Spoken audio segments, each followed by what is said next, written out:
आप सभी का स्वागत है me and my YouTube class में।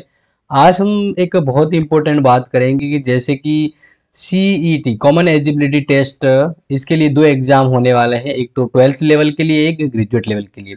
तो जैसे अगर आपने फॉर्म नहीं भरा है तो जल्दी भर लीजिए, ठीक है ना, क्योंकि जो ग्रेजुएट लेवल है उसकी अप्लाई लास्ट डेट 21 है जो आ गई है। बाकी 12th लेवल के लिए तो आप 11 नवंबर तक फॉर्म भर सकते हैं। तो हमारा टॉपिक ये नहीं है, हमारा टॉपिक ये है कि अगर आपने फॉर्म भर लिया है, कुछ काफी अपने जो बंदे ऐसे भी हैं जिन्होंने ग्रेजुएट लेवल का भी भरा है फॉर्म और 12th लेवल का भी भरा है।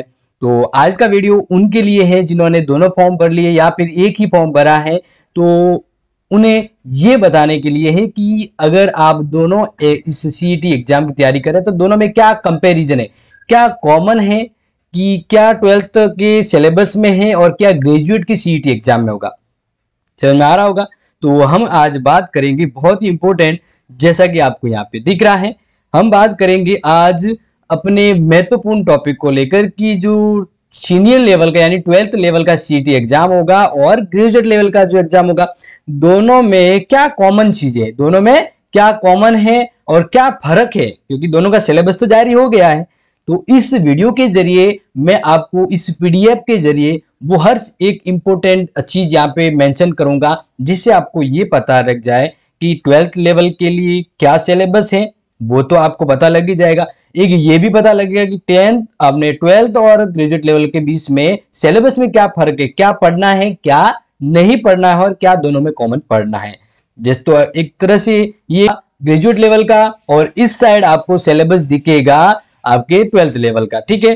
तो ये जो 12th लेवल का, जैसे यहाँ पे आप कर्सर से देख रहे हैं, तो इसके लिए 150 प्रश्न होंगे, 300 नंबर का पेपर होगा और 3 घंटे में करना है, ठीक है, कोई ज्यादा दिक्कत वाली बात नहीं है।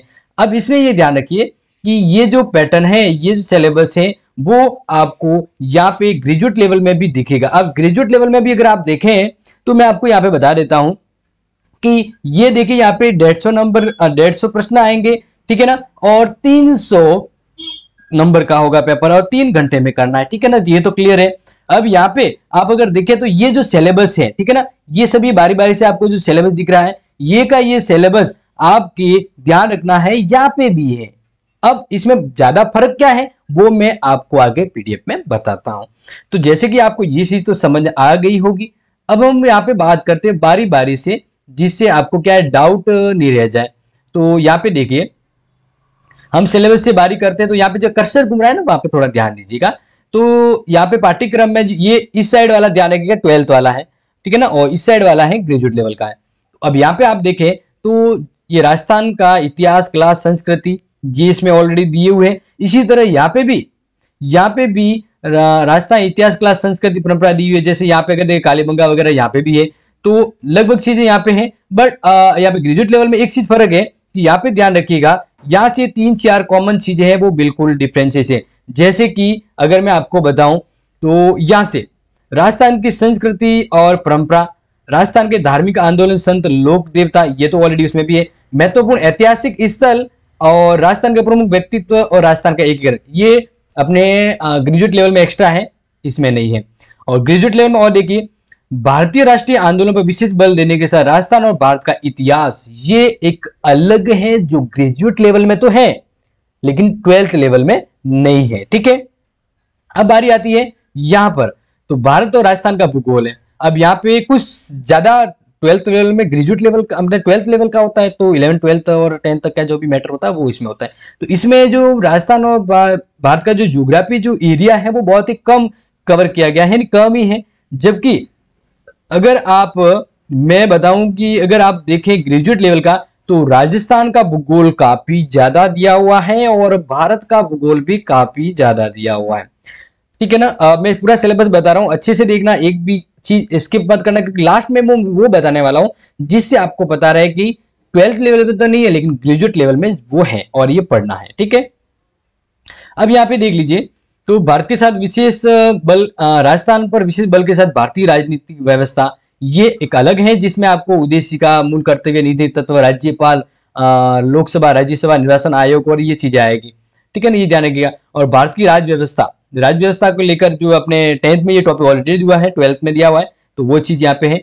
अब बारी आती है नेक्स्ट यहाँ पे, तो विज्ञान विज्ञान के क्षेत्र में ध्यान रखिएगा।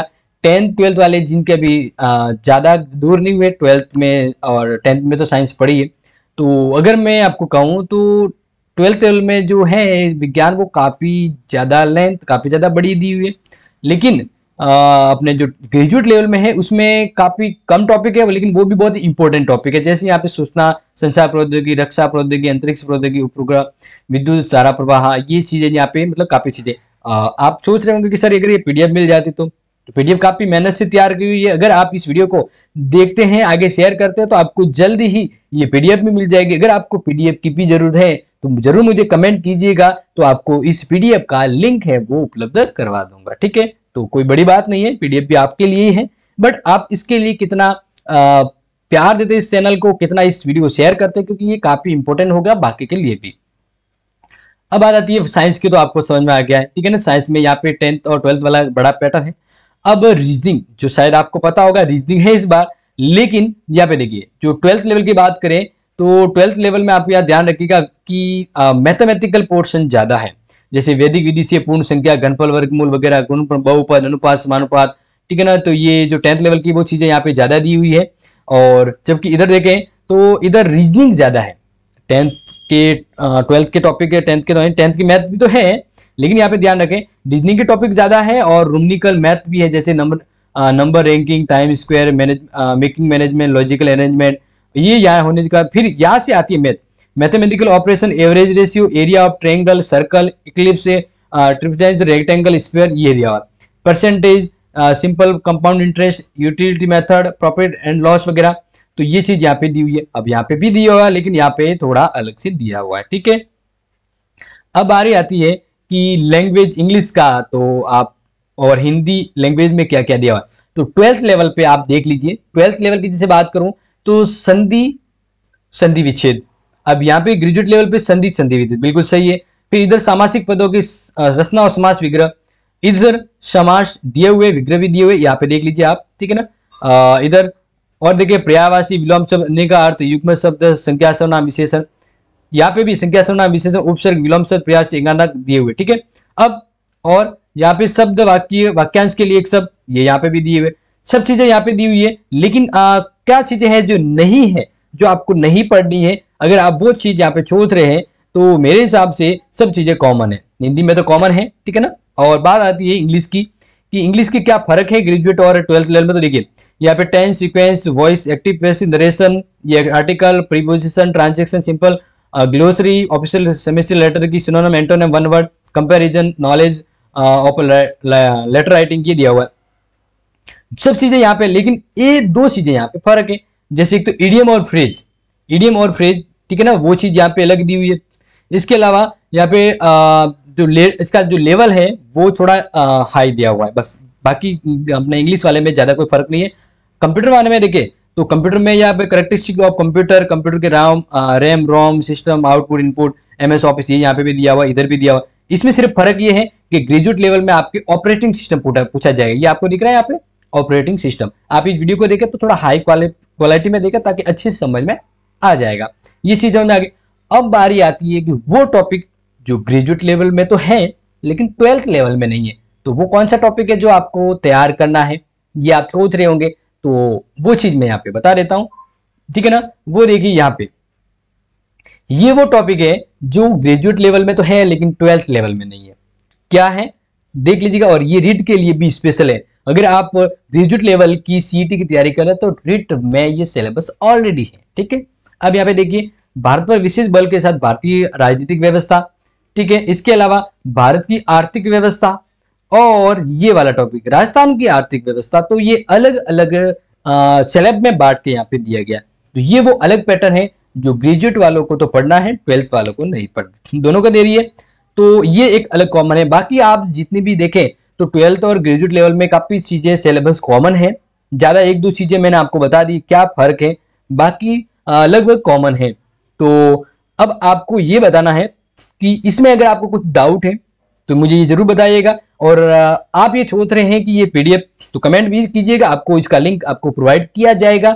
इसके अलावा आपके इसके अंतर्गत जो टॉपिक है सीईटी की तैयारी, इसके लिए भी यहाँ पे समय पर वीडियो उपलब्ध होते रहेंगे। और कॉलेज के लिए तो ये रामबाण चैनल है जो आपको पता होगा, जो इसी जुड़े हुए हैं। बाकी कंपटीशन एग्जाम के लिए हर अपडेट और उनके लिए हेल्पफुल वीडियो ऑलरेडी उपलब्ध होते हैं। तो आपको इस वीडियो को स्नेह और प्यार देना और इस वीडियो को शेयर करना, ताकि उनको ध्यान रहे जिनको जरूरत थी। और सीईटी का फॉर्म नहीं भरा है तो भर लीजिए भाइयों, क्योंकि लास्ट में वेट नहीं करना है। फॉर्म की लास्ट डेट का कभी मत वेट कीजिए, क्योंकि जैसे लास्ट वर्ष का वेट करते और वो निकल जाती है तो ऑप्शन नहीं रहता, वैसे लास्ट डेट का इंतजार कभी मत कीजिए। जब समय मिले वो काम कर लीजिए। तो कैसा लगा ये वीडियो मुझे जरूर बताइएगा, और इसी तरह के इंपॉर्टेंट वीडियो में मिलेंगे आपसे रूबरू दोबारा। तब तक के लिए आप सभी का धन्यवाद। Thank you. Have a nice day.